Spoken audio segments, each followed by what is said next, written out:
Thank you. Hey, everybody. It's my new friend Howard Mitchell from the NFL Draft in wonderful Detroit and wonderful downtown Detroit. Howard, hey, man, thanks for doing this. How you No doing? problem. Doing good, man. Doing good. How are you?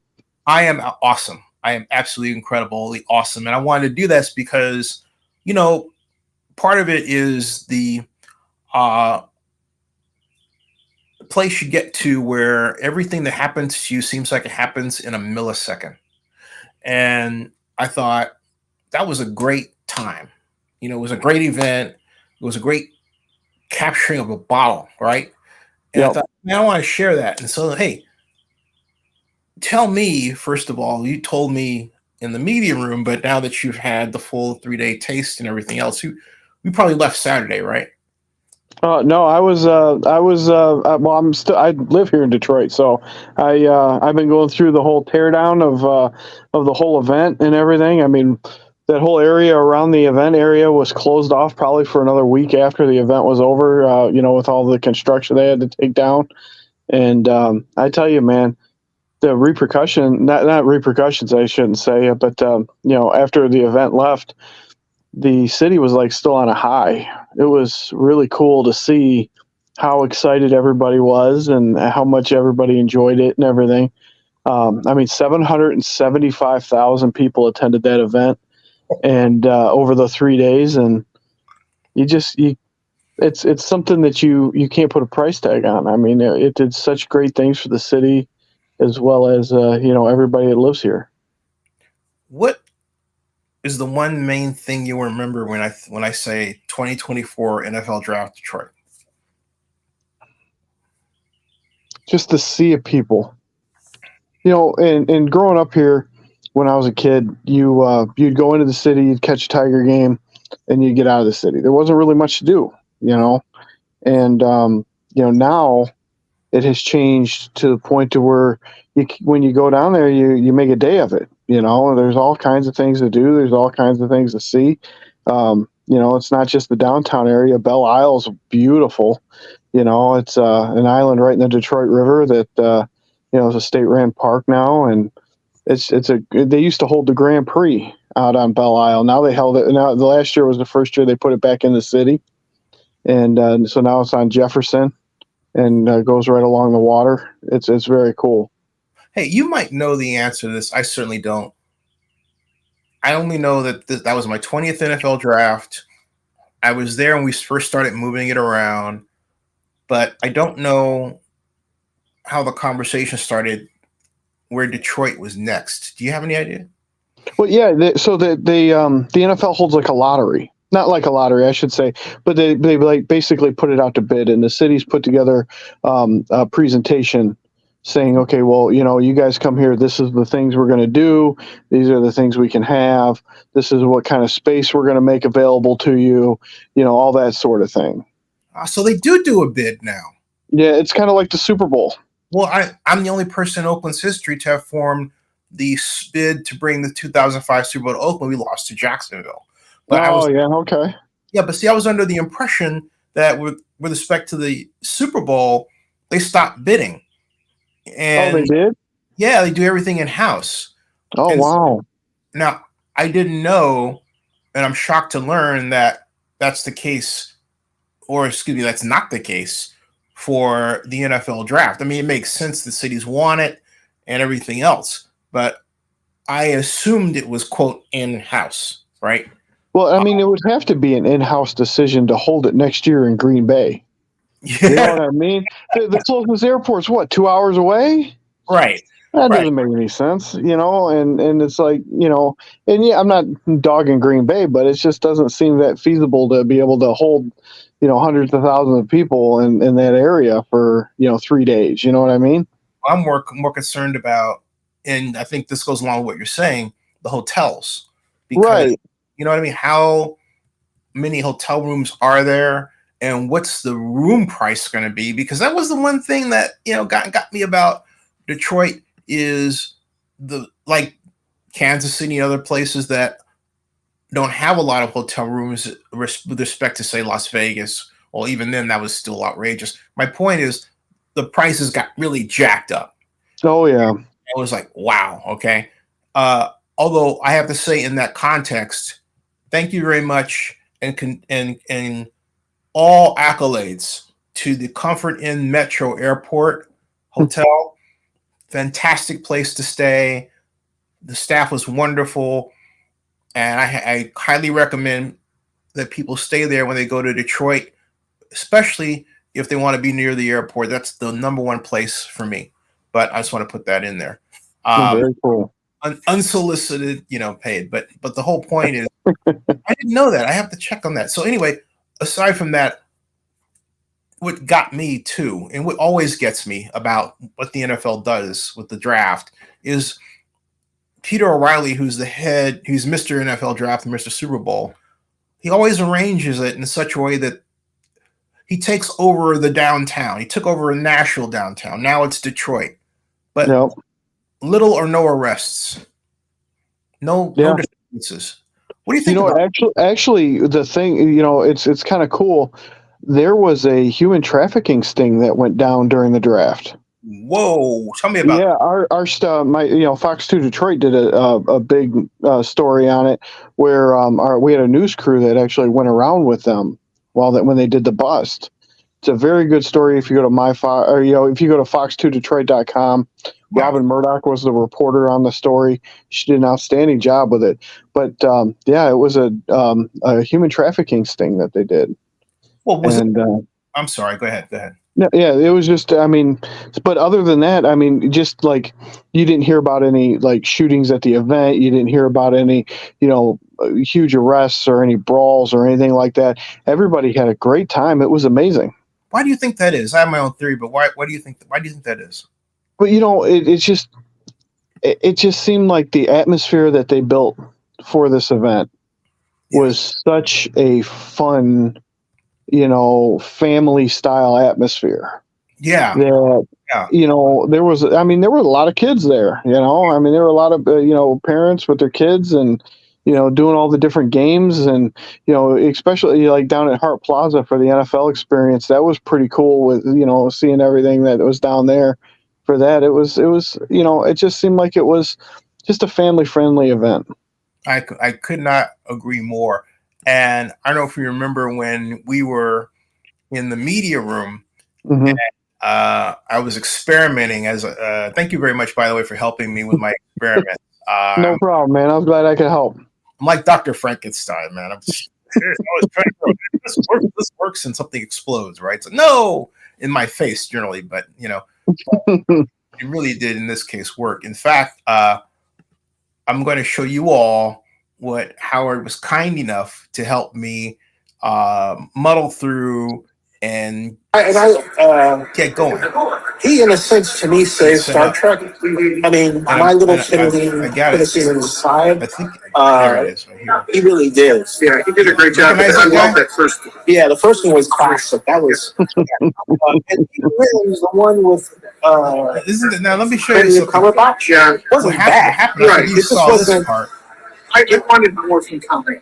Thank you. I'll high five you on that one. Yeah. That was there we go. I want it. Let me fast forward here and go out to the part where.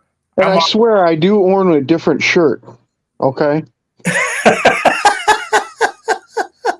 Jeez, I didn't realize that. That's right. Did you have it on now? Is that like your uniform? I know. It's just weird habit, or not weird habit, but weird coincidence. At least I'm wearing a different hat, so. Look at that. He's got the same. There you go. Awesome. Let's check this out now. I went out to I managed to meander out to the theater, and this is what it looked like, folks. Are you interested in starting your own Facebook YouTube automation channel, but all people do is go to freaking Fiverr? Okay, no, there's I literally wound up. Yeah, this was so cool being able to walk out there and seeing that huge dome, and then that crowd of people off to your right there. They were just so cool. Hey, who's your team? Oh, Lions. Lions. Who you want the Lions to get in the draft? I don't know. Me. Pick me up. Okay, how about you? Two right here. There was a security guard that was working with that guy who was a huge Kansas City fan, man. I gave him so much crap for being from Detroit and wearing a Kansas City hat. I feel for you, buddy. Here I am, right? I walked all the way over here, right? Melanie will be here on Saturday to introduce Mr. Irrelevant. Right over there. Oh, there it is. Check out Melanie. Okay. Now watch this. So this is it, folks. Watch this. Watch this. It's a far cry from Javis and Radio City Music Hall, but it's Faith Light Radio City Music Hall. Blah, blah, blah. Hold on a second. I thought I had that marked. Let's get going. I do. Yeah, I do. Just 3 seconds. 2, 1, 0. Right here. No, maybe it's right here. Hey, Raiders. Raiders. There it Raiders.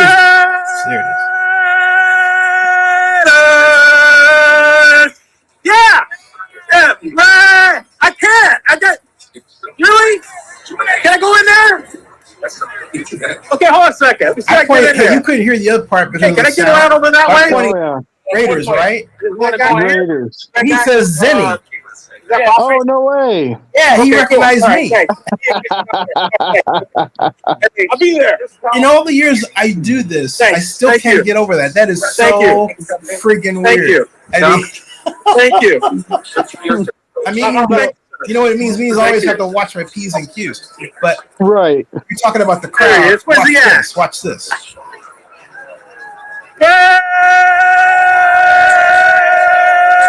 Oh, folks at home, that's how you yell Raiders. Okay? I'm the best guy. I'm better than the coach. What are you doing? How are you doing? How you doing? There's some great people here. You guys are great people. Got the Lions there. Hey. Yeah, there you go. There's Lions. Oh, great. I love the cities. Let's go, cities. Everybody. Yeah. Hey, right there. Falcons. Atlanta Falcons. Falcons over here. Falcons. You know, and it's funny because, I mean, even with the Chicago fans, there's a huge rivalry between Detroit and Chicago. You know, and with all the Chicago fans that came to town having the first and 9th pick, yeah, you know, there was no trouble. You know, it was good-natured ribbings that were happening, but nothing more than that. You know what I mean? You know, I think getting back to our conversation as to why nothing happened, I think it's because everybody loves the NFL. I mean, everybody has a team they like, a player, memories. Maybe someone played for the league. Maybe someone, worked at a stadium in the league. I mean, it's so pervasive. It's wild. And it never, and I say, this is 20 straight years credential. It never ceases to amaze me, ever. Yeah. Well, I tell you, this was the first year that we really, really experienced a winning team here in Detroit with the Lions, okay? Yes. With NFL football. And we actually did a story on it at Fox 2 about the amount of how crime went down during that playoff run. Really? Oh, yeah, it was amazing. I couldn't believe it. It was like we were sitting around like, something going to happen tonight? I mean, we had nothing to do, I just put it together. Hey, a main reason why we have so much crime in Oakland is, guess what? No sports anymore. We got, gays, and that's it. The ballers. I'm not going to replace that. Nothing against the ballers, but go ahead. You hit on it. Go ahead. Keep talking. It was a real noticeable difference. And it, and the things that was so amazing was, like, by the time they made it to the NFC Championship game, there was such a camaraderie with everybody in the town that it was amazing. I've never seen so much Honolulu blue in my life, man. That's what I'm talking about, man. Oakland used to have that. Yeah. It's missing. Hey, let me ask you on the matter of the Lions. What do you think of the Lions draft? At the Lions draft, I thought they did really well. Yeah. Okay. And, picking up the corner right there at the, draft, moving up in the draft to number, 20? Yep. And, I really like that pick. He's got a lot of great personality. He looks like he's going to be a lot of fun to have in that locker room. And, it just seemed like the guys they picked up, with the exception, I think, of one, they don't seem like they picked up projects. They picked up people that can play. And that's something that I like to see, especially they picked up a lot of help on that defense. Mm-hmm. That was huge. But locking up Amon-Ra the way they did, locking up Jared Goff, they locked him up yesterday. 12 million. Go. Yeah. and and it's so funny because you hear some of the people in town be like, they were saying that he wouldn't be worth the money, and they wanted to give Hendon Hooker a shot. And I'm like, come on. Seriously, this guy went to a Super Bowl in LA. They ran him out of town. Yep. And when he came here, he was broken. And boy, did he put himself back together, Yeah, he really did. It was how they treated Jared. See, I know Jared from Cal days. Yeah. And he was always upstanding guy, leader, always even keel. No one had anything negative to say about him.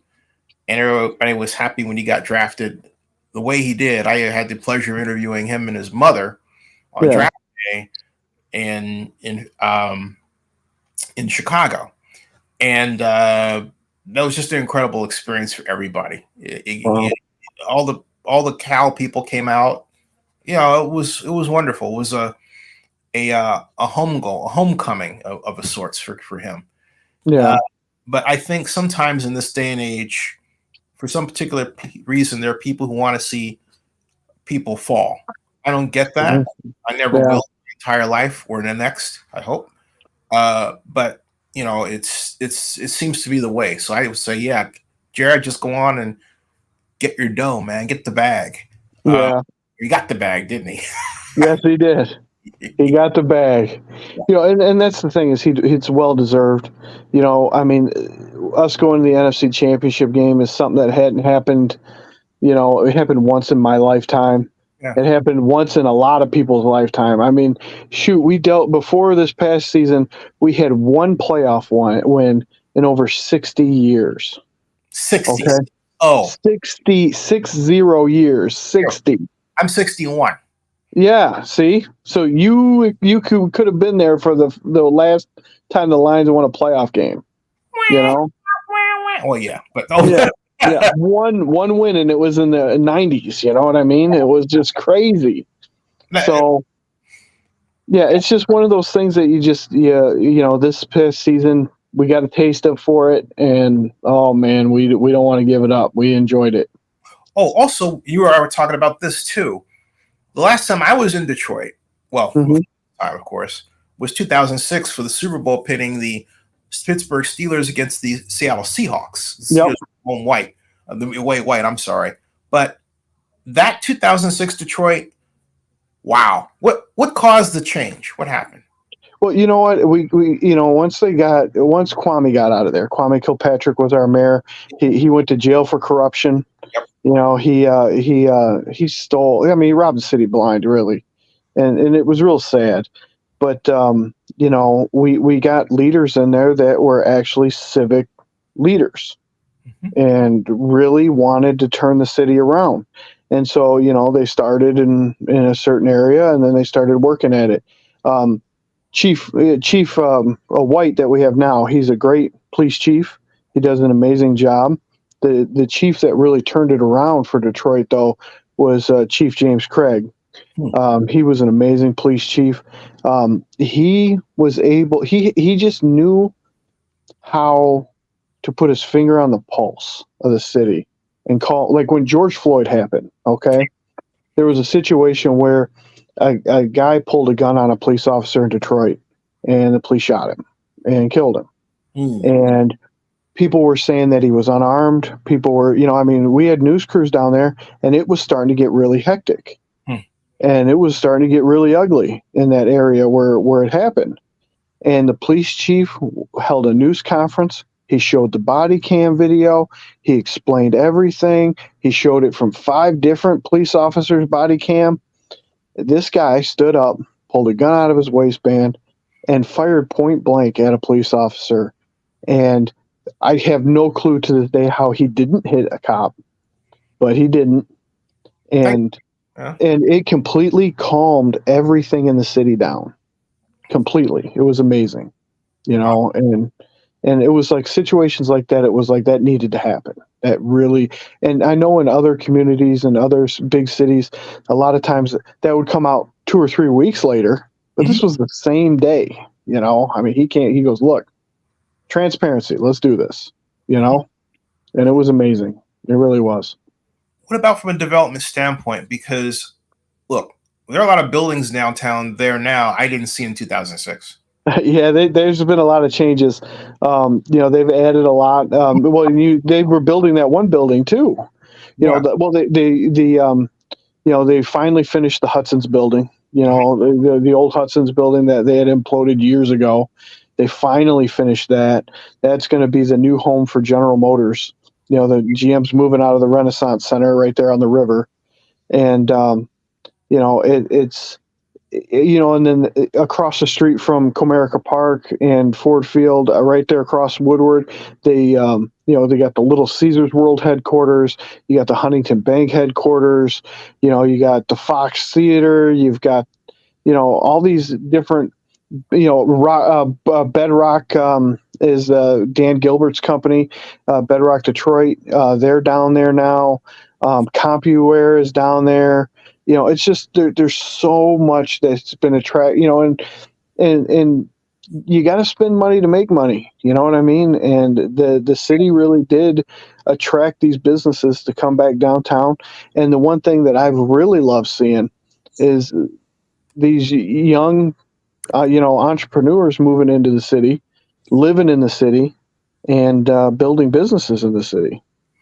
Yeah, that makes a huge difference, doesn't it? Oh yeah. That circulating group of people all over, and people just trying to go and have a great time and enjoy what's there, what the city has to offer. You mentioned Bedrock, by the way. I just want to show you something here, and in the audience, how much of Detroit revitalization would you give to anything Bedrock has done? Bedrock's done some amazing things in the city. They've made a lot of changes. Dan Gilbert's really invested in the city, and quite honestly, I think it's really paid off for both the city and for him. Quite honestly, because I know he owns a lot down there, and it's really looking. I mean, you could walk. God, you could walk the whole downtown. You really can now, and that's something. You could back in the day. You could go here or you could go there. And you can go into Greektown, but there's no real clear path to go from Greektown to to the riverfront or anything like. Well, now, man, you can just walk it all. Now, there's a man that works for Dan Gilbert who runs Bedrock. His name is Kofi Bonner. Yeah. And as it turns out, I've known Kofi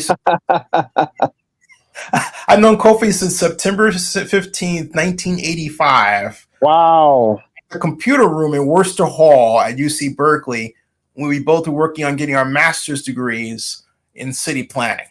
Oh, that's awesome. That's how far back we go. So while I was there, I had lunch at Central Kitchen and Bar. Great place. Okay.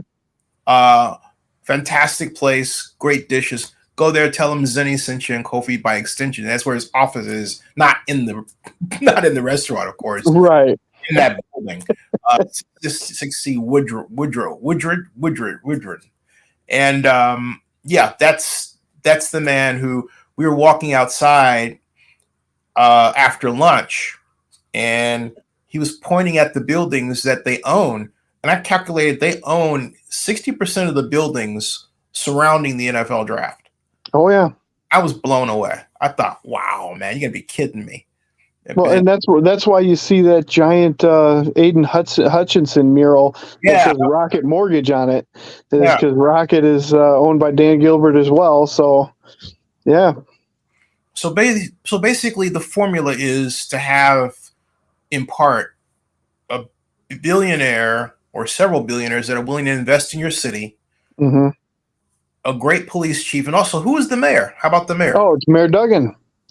Yes. I tell you, Mayor Duggan is an amazing mayor. He's done an outstanding job. I truly believe that the guy is truly selfless, and he busts his tail. He really does. And it's fun to, and it's so funny because, me being just a cameraman, I've interviewed him a bunch of times. Just and just a cameraman? yeah. Well, I'm sorry. I saw people coming around, new accolades, attracting the fine ladies and all that sort of thing. Well, I don't want Hey, man, my wife is around. I don't. He was a great boy. He was a great. No, it's but he remembers you. He always made it a point to come by and shake my hand and ask me how I'm doing and stuff. He's just a really good guy. Real easy to talk to. And that's says it all right there. It really does. Coming back to, you're in television, you're a cameraman. Mm-hmm. How's the news business there? Because everyone talks about the news business. Is it more a print issue, or what's going on, and how are you guys weathering the storm? Looks like you're doing well. We really are. Our news organization, Fox 2 is number one in our market. Because we're awesome. Yes. But it does. We've got some great people that work at all the stations here in Detroit, and the fact that we're able to, we've got us at Fox 2, we got the reputation where, we're not going to come to you on your worst day of your life and jam a camera down your throat. It's just not going to happen. That's not how we work here. Right. I know, like, we're not like the paparazzi in LA or anything like that. That's not how we work. I don't think I could do the job if that's the way it was. You know what I mean? Just yesterday, there was a high-speed chase involving a fugitive that ended up in a crash, right next to a neighborhood. And so, of course, I get sent there with a reporter, and, I'm shooting the story, and I look across the street, and there's this grandmother with a couple of her grandkids, and they're wondering what happened and everything, because she actually seen it happen.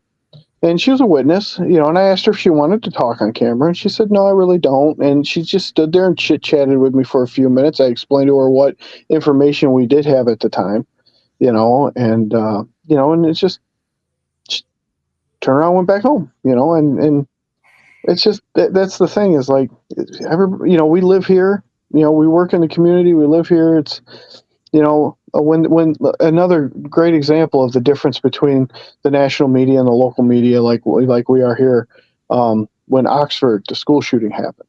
Okay. Yeah. We had several people that work at the station that lived in Oxford. We had one camera guy that had a kid in the school, and, we go up there and we talk to people and we do our jobs and we are respectful. The national media was going into that town, and they disrupted things so much. I remember that we couldn't go anywhere. I mean, you would go to a business where, like, it'd be like, we're up there doing a story. Well, we want to go get something to eat or go to the bathroom or something. It said right on the window, they put up a big sign that said no media allowed. Wow. And it's like, that's not us. You guys, we live here. We ain't going to do anything to do that, treat people like that. And, but it was rough seeing the way that the national media handled it. You know what I mean? Yep. What's the situation down there post all of that? Is it recovered?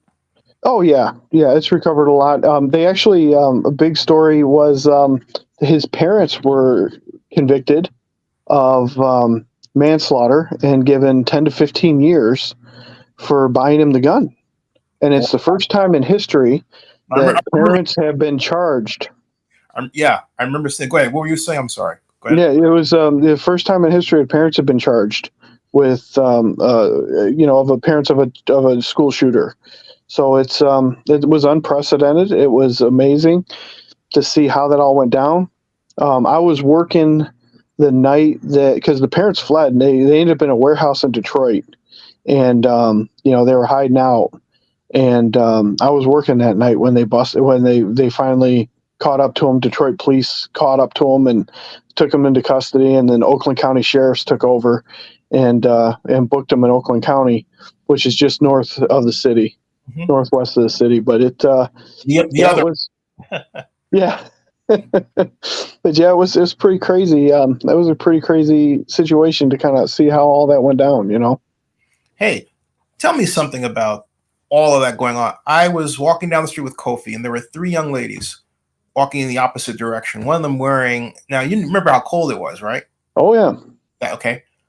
One of them wearing a bare midriff. Man, Now, you're in Detroit, buddy. I got a camera guy that I work with every day. It could be a foot of snow on the ground, and that man's wearing shorts, man. wow. Oh yeah. So I grew up in Chicago, and I can't do that. 40 degrees, okay, I can see 40 degrees, right? But as cold as that was, folks, the 30s. Right. And I hadn't done that in a long time, dressed like that, right?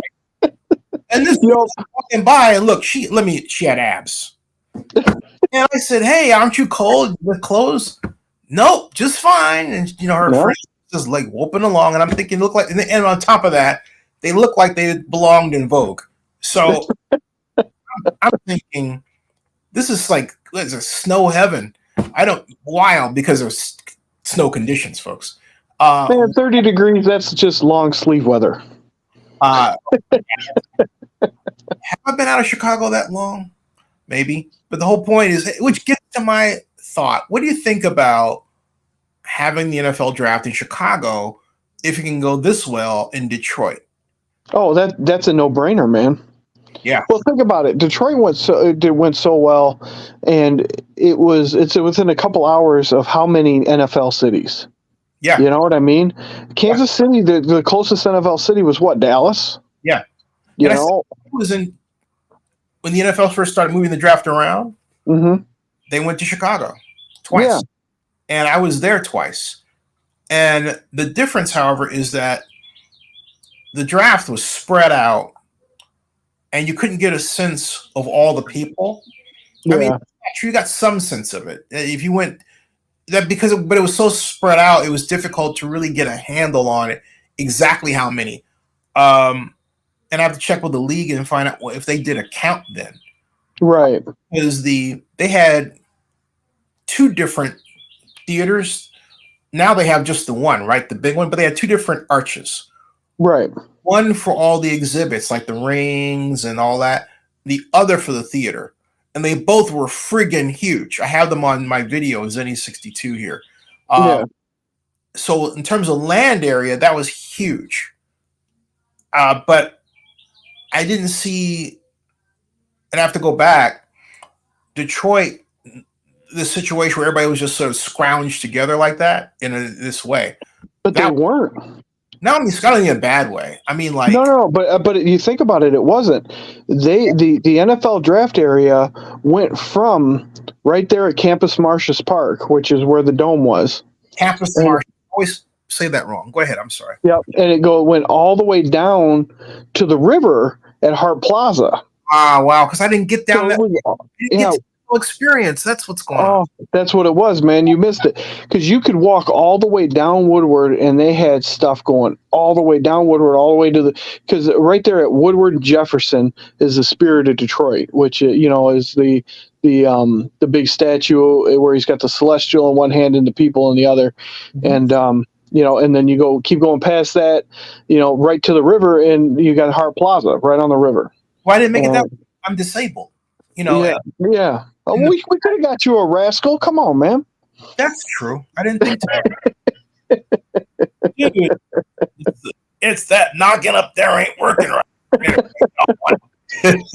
But no, it was really cool the way they did it, because it was that whole stretch, and they did break it up so they could increase the capacity and because when that one area right there by the stage got closed off, that first day, Hart Plaza was still open, right. So you could still get people in certain areas. So that was pretty cool. Hart Plaza and the NFL Experience, that was down where the red carpet was in the theater. No, that was actually the red carpet in the theater was farther north of the draft. That was at the Fox Theater. Okay, right. Across the street from Comerica Park. I think I was talking to you about that. Yeah. I was thinking about walking down that way, but I thought, well, okay, Payne. Yeah, it was a little bit of a walk, man. Yeah, I would have Yeah, normal me would have not have had a problem. Right. Not normal me. It's abnormal me. But any talk about trying to bring the NFL draft back soon, because Chicago had it twice. Yeah. In consecutive years, and Rahm Emanuel was really he was a no holds barred proponent of the NFL draft, and basically twisted Roger Goodell's arm and got him to bring it back the second time. Yeah. I know that's not happening in this case, but right. Made him, mumbling around saying, hey, maybe we can get it back like 2 years after or a year after, whatever. Well, that's the cool part is that I think we made such an impression on the NFL with the way the city was and the way the people in the city handled themselves. And that was one thing that I heard a lot from people that were down there that weren't from Detroit, was how friendly everybody was, Yeah, I am one of those people that experienced that. They really were. I got an interview with a gentleman who actually was with Jersey Mike's on there, and I can actually find that real quick here. Yeah. And really, really a great dude. And then I'll let you go because I know you gotta get ready for. He and I have to say, folks, this is not a paid endorsement. Jersey Mike's has some really great subs. I never had them until I went down that. Man, I tell you, those subs are good. Yeah, I mean they are not playing. It's funny. I keep waiting for you to pull up the Jersey Mike sub and and take a big bite. Good idea. Detroit. There it is. Mike's Zennie Detroit Jersey Mike. It won't let me pull. What I hate about the way YouTube is structured now is I can't ever find what I made. If I type Jersey Mike's Zennie Detroit, I get everybody else's Jersey Mike's. I get these What do you think about this narrow stuff that YouTube is allowing? That TikTok style, that narrow vision. It drives me nuts, man. It's like it does. I don't get it.